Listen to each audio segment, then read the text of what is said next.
Hey, good evening, everybody. Welcome to Rock and Roll Shin-Soo Choo. My name is Gabe Estel. This is another installment of the Rock and Roll Shin-Soo Choo B-side series, where the three of us concisely break down a topic. I'm here with my co-hosts Jonathan Getz and Dennis Levi Leach. How's it going, fellas? Yep. Going good. Good to see you on this Sunday evening. Excellent. Well, the B-side for tonight concerns. These are usually topical most of the time. And certainly the band quite a bit lately for the kind of unorthodox way they released their album. They're an Irish band, U2. Now, this news of U2, for those of you who didn't hear about it, basically U2 sent everybody who has iTunes their new album. So you open iTunes and it appears in your purchased section, and it automatically downloads. And some people really like this. To other people, it was an annoyance. I'll be the first to admit I haven't listened to the new album yet, but I don't really think I need to listen to the album because my opinions on U2's music have been cemented a long time ago. So we're going to talk a little bit about U2 in the amount of time we have tonight. And I'm going to talk about why I've had some issues with U2 over the years. And I'm not really a fan of their music. Jonathan's going to talk a little bit about some of the more redeeming qualities of U2 and anything else he has up his sleeve regarding U2. And then Levi's going to chime in as well and kind of moderate it. So here we go. All right, I'll start here. I want to start off by saying I don't have any issues with how they released this album. I think in this day and age, you have to be creative. If you're a band like that, your album's probably going to cost a lot of money to make, and the sales aren't going to be what they used to. The sales aren't going to be what they were even 5 years ago.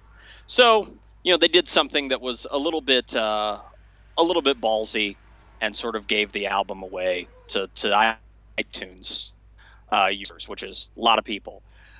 That doesn't bother me. What bothers me is that I think U2 is a really generic rock band. I think that over the last 15, 20 years, I think the music's kind of shifted into sort of the adult contemporary category. And I also think that their lead singer, Bono, I applaud his charity work, but I find him to be kind of insufferable. Him and his wraparound sunglasses and sort of the self-righteousness and the ego that's always been on display. Those things have always annoyed me. And really, I think that I think that most of the people that I'll say it this way. Have you guys ever really struck up a good musical conversation with anyone who's like, let me tell you, I love you too, and like really connected with that person, like about other forms of rock and roll? I haven't. I haven't done that. Anybody whose favorite band is U2, most likely we're not going to have a lot of common ground. Now, I do actually. I had a conversation with a buddy earlier this week, he's a U2 aficionado. He is not a U2 apologist. He calls the U2 bullshit when he sees the U2 bullshit, and he says that off their last few albums there are a few songs salvageable, but most of it's, as he says, filler. So I respect the opinion. And yeah, I identify with him on many other musical tastes. So he's kind of like, okay. Well, there are some counter examples. Okay? I'm here to provide the measured, reasoned response. Yeah. I part of me is like, yeah, it's really neat that they gave it away and it was free, and now in the days in the aftermath, it's come to light that it increased their other album sales almost by 30% on the iTunes store. so that worked, that aspect of it. But what about the people who say maybe had a smartphone but didn't have unlimited data, and it connected iTunes and downloaded that all for them on their phone without them authorizing that? And is that how it worked? I don't know. I don't know if that's how it worked. I checked my phone tonight. It's not on there, and I hadn't opened iTunes since the announcement. Okay. So, see, I wasn't sure how any of that worked, but that would annoy me, if I didn't have unlimited data and it automatically decided, hey, it's going to download this. You send your data bill to Bono. Ireland, care of Bono. A lot of people, most people do have unlimited data or have a data package so big that. But there will be that dude, yeah. But yeah. And I agree that they're definitely mediocre adult contemporary rock. And that's another argument for a whole nother episode or B-side, because I think what was once called adult contemporary has now been labeled country. And so, I was raised on adult light rock, so there is a lot worse than U2 being the main source of contemporary music for adults. I know your old man's a huge Phil Collins fan, Jonathan. You can do a lot worse than U2. I'll tell you. You're lucky I turned out like I did. Promise of a New Day was a cut, man. If you were to ask your dad and I'm sorry, one of my favorite bands is Genesis. One of your dad's favorite bands is Genesis. But we're talking about two completely different Genesis. Yeah. Oh, yeah. Oh, totally yes. In more ways than one. Oh, yeah. Yeah, I don't need anything after, and then there were three. That was. Yeah. Oh, yeah. I don't need anything after that. But anyway, like Levi said, it is smart to release an album in this way. If you think about it, the album, U2's a big band. They would have gone to a really fancy studio. They probably did anyway. That would have cost a lot of money. The album wouldn't have made, they'd be lucky if they sold, even a big band like U2 to sell like 250,000 copies would be, for it to go gold or platinum. I don't even know if it would do that. We're talking about U2 though. I think U2's guaranteed 1 million units at least. I would think. They're not going to sell that. They're not going to sell many more than that though.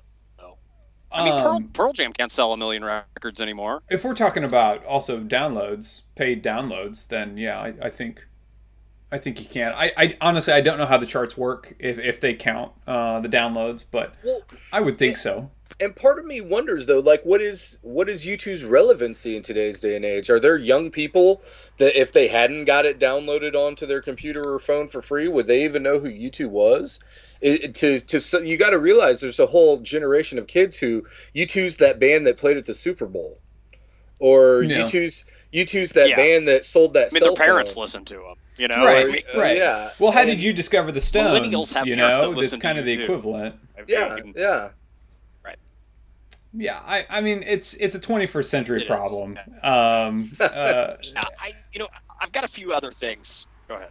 No, go ahead. Okay, so it's I don't know. I think it's all relative, and I think it's hip to give U2 a hard time, and a lot of people are doing it, including Sharon Osbourne of all capitalist junkies. And claiming that you have to give away your music now because and on this runway and it's like, okay, I think the problem is more the teaming with Apple and the way Apple kind of handled it, and it's also hip for a lot of people to bash Apple in these events, and rightfully so in many cases. So I'm not saying it's not awkward, but they're doing what they got to do, and I don't blame them. No, well, and to be honest, it's perfect marketing because it kept the Apple name in the conscious stream of society up until the point to where they released the new iPhone this past Friday. So like for the last 2 weeks in the news, it's like Apple. Oh, hey, buy our new phone. Okay. Right. Yeah. Impeccable timing on their parts. So right, it totally worked in that aspect. But like I said, I wonder if it by was just a stretch of U2 trying to still somehow remain. born every minute, man. Are you kidding? Like Yeah. there are lines down the block. Oh yeah. It's terrible. Oh yeah. Oh yeah. They're like $1,000 without a contract. Yeah, it's something crazy. So what is the perfect scenario for U2? Like Okay. how could they appease the peoples? Like how could they have handled it? I don't think it should have been a forced download type of thing. I think I totally would be completely fine, and that it would be good marketing if it was just, hey, if you want it, you can have it for free. Not here, you must take it. Right. Yeah, and I think a lot of that backlash did come when people realized that it was automatically downloading. But there was a lot of backlash before that, just them being there and them announcing the album on this corporate setting. Well, but that shouldn't surprise anybody, because wasn't "Beautiful Day" used in like a bunch of commercials? Oh yeah, they've had a long history. So I mean, yeah, their new music's made for fucking commercials. Exactly, that's what it is. Oh yeah, that's like, will this sound good in a commercial? Yeah, you know. That's will it sound good in an Apple commercial? I think specifically. Right. Yeah, White Zombie was made for chicks to grind on poles to. U2 is made to sell cell phones. You know? No, but specifically Apple cell phones. I mean, only. No, seriously, I Trademark. think yes, contract. Yes, I think that is a legitimate argument that they are Apple's kind of lapdog, and there's a mutual bromance that goes on there. Yeah, I would agree with that. Yeah, I think they're a shitty band. I don't know how else to put it. They suck. They suck, or they Stuff just sucks. aren't like what they used to be. They suck like Good Charlotte suck, or no, they don't suck like Good Charlotte suck. We're speaking I want to keep it in relative terms.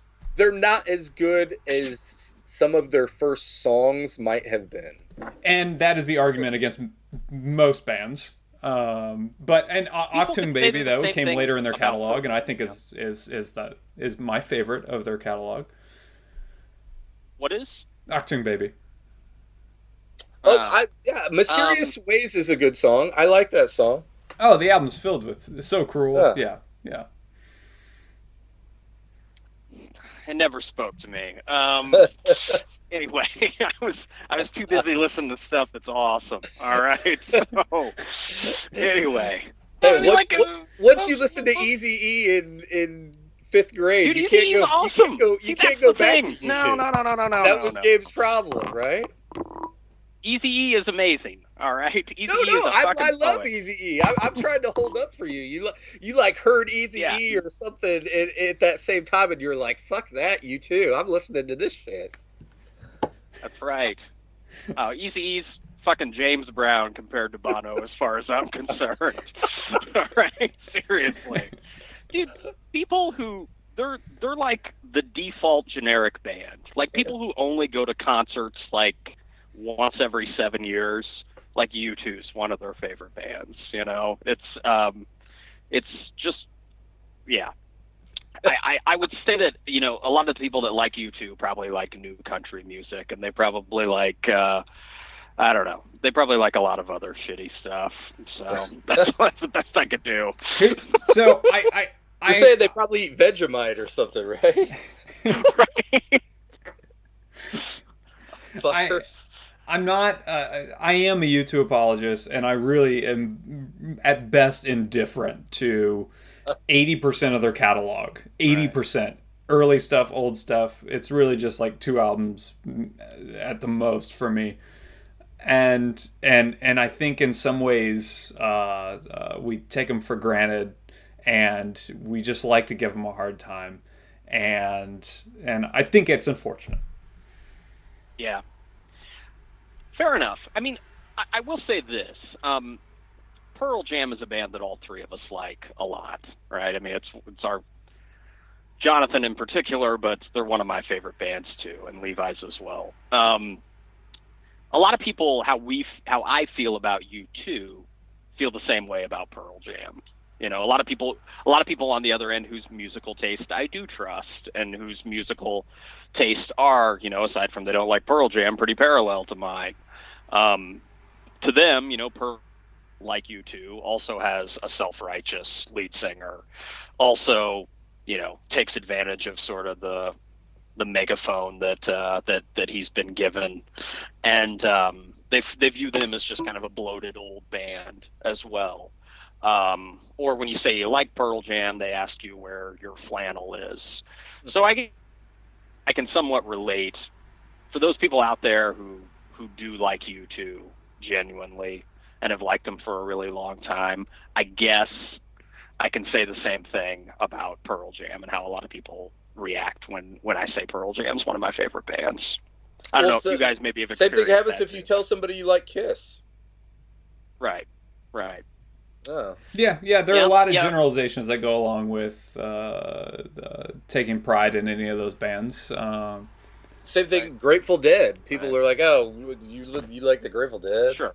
Yeah. Oh. Right. Yeah. Oh, absolutely. Yeah. Right. I'm going to say this: their music sucks, but to end it on a high note, it's scientifically proven. I do think you have to pursue new avenues to make money right now, and to get your music out to as many people as you can. I'll give them the tip of the hat on that. Yep, they made a lot of money by giving it away for free. Yep. So there you go, you too. Yeah. Martyrs until the end. Anyway. No, also, just as a side note, fighting the good fight to make $100 million off one record. Their album sales went up dramatically, but the sales of wraparound sunglasses went up 1,000%. in gas stations across America. Yep. Yes. All right, guys. Well, however you feel about U2, thanks for listening to Rock and Roll Shin-Soo Choo. My name's Gabe Estel, my co-host Jonathan Getz, and Dennis Levi Leach. This has been another Rock and Roll Shin-Soo Choo B-side. So we will see you next time. Have a good night. Peace.